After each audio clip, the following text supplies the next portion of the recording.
ঢাকার Kamalapur railway station থেকে ১৮ দলের অবরোধের প্রতিবাদে মুক্তিযুদ্ধের চেতনা বাস্তবায়ন মঞ্চের প্রথমবারের মতো রেলপথ পদযাত্রা।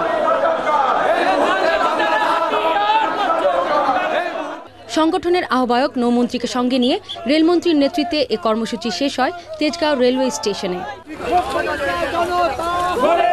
পদযাত্রা শুরুর আগে বিক্ষোভ সমাবেশ থেকে জাতীয় সম্পদ রেলপথ রাজপথ রক্ষায় এবং জামায়াত শিবিরের নাশকতা কঠোর হাতে দমনের আহ্বান জানান রেল এবং নৌমন্ত্রী। বেগম খালেদা জিয়া জামায়াত শিবিরকে উস্কানি লালন পালন করার কারণে জামায়াত শিবির আজকে এইভাবে ধ্বংসাত্মক নাশকতামূলক কর্মকাণ্ড সমগ্র বাংলাদেশে চালিয়ে যাচ্ছে।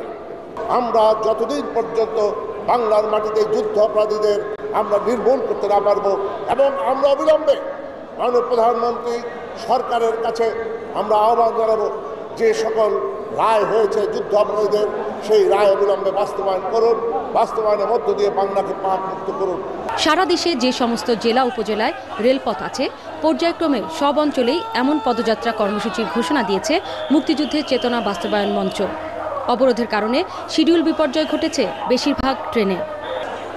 রোকসানা আমিন, চ্যানেল আই, ঢাকা।